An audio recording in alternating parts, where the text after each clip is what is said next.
Hello all, and welcome to the 2020-2021 virtual school year. My name is Gitanjali Jain, and I will be a senior at Branham.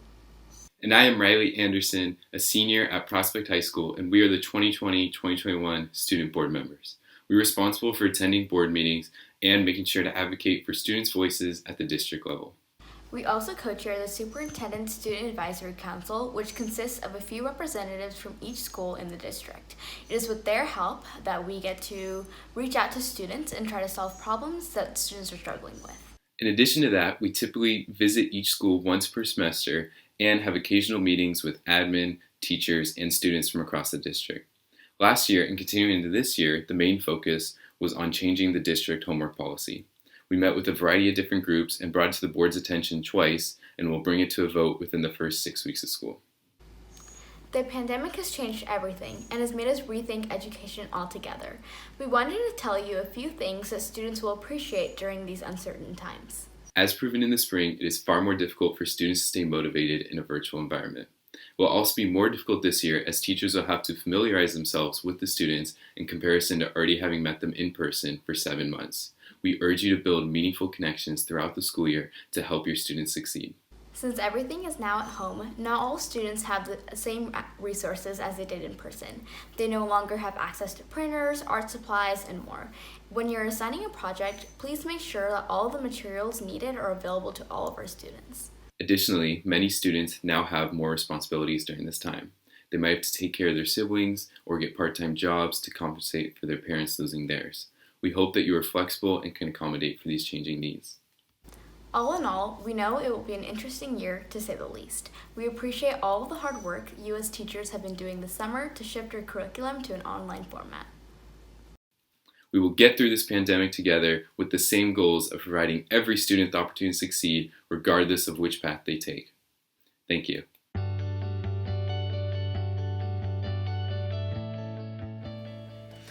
Hi, I'm Jenny Parker Adib. I am an ESL teacher and curriculum specialist at CASE. This spring, I was honored to be chosen as the newest CUHSD Teacher of the Year. This summer, I was asked to make a quick welcome video for you with some advice going into the new school year. So, let me start by saying welcome to the 2021 school year. This year will be rewarding and challenging and ultimately what we make it. So let's stay committed to breaking the racist structures that have plagued us for over 400 years. And let's be better at recognizing and celebrating the hard work of so many Black, Brown, Indigenous, and immigrant people who we have all benefited from. The crush of racial injustice is overwhelming, but being part of the solution to end it is positive, motivating, and necessary.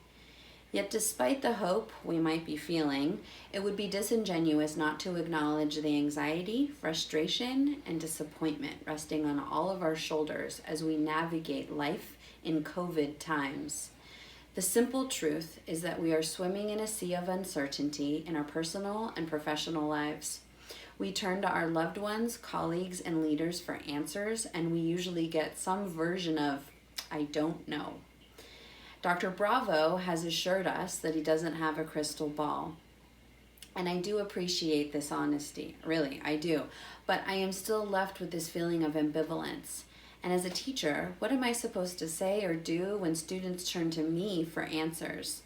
Frankly, I am not okay with giving students I don't know, and sending them on their way. Like us, students will want and need more, and inevitably, there will be times when we don't have it to give them. So, what can we do?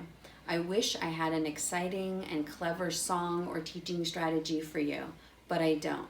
And after racking my brain and looking online for weeks, I have settled on this, and here it is. We can't change the past, and we don't know what the future holds, but we have this present moment together, and we can breathe together. And if we are lucky, we can bring our awareness and appreciation to both of those things. If you have taken a yoga class, you know that it starts with a few deep breaths. This process is meant to center you so you can be more aware of your thoughts, feelings, and actions. Now, I know some of you are probably thinking, really? Deep breathing? That's her advice? Yes, that's the best advice I have for you right now, given everything that's going on. And although this practice can't automatically edit essays or tell us when we can safely return to a classroom full of students again, scientific research has proven that meditation has many benefits for our physical and mental health. And it turns out both of those things are like really important in a pandemic. Just imagine if all of your students had this simple tool like in their back pocket and they could pull it out and use it to calm themselves when they're angry or anxious. They could focus better on a test or in class. Wouldn't that be amazing? And the best part of a centering exercise is that you can do it anywhere and you don't have to be happy or energized to gain something from it. It can be quick, and I'm going to use it in my Zoom class. And it wouldn't be complete if it didn't have a catchy name. So I'm giving it a name. I'm calling it Center as You Enter. And you're welcome to use this name too. Center as you enter Zoom class. Center as you enter a department meeting, or a conversation with your boss, or a Black Lives Matter protest, or a one-on-one with a student. There are lots of ways to do this. Find the best way for you. And a quick tech tip, Pear Deck.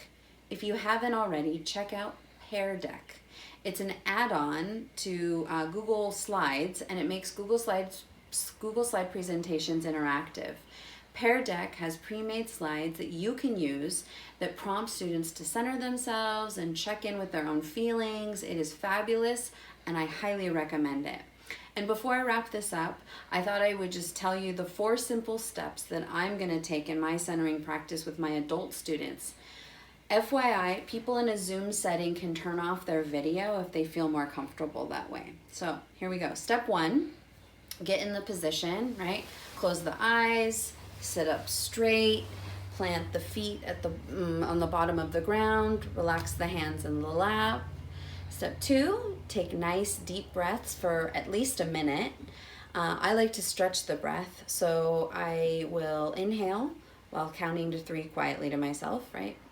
And then exhale, counting to 3 on the exhale as well.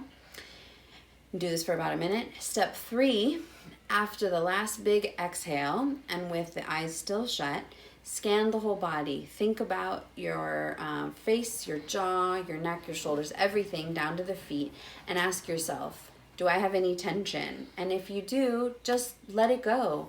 Breathe it out and sink deeper into your seat. Step 4. Ask yourself, how am I feeling right now? And simply acknowledge that feeling. And that's it, you're done. And when you're ready, you open your eyes. Maybe this is when you turn the video back on and notice that we are here together.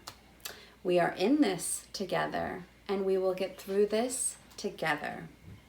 Welcome to the new school year, CUHSD. Let's do this.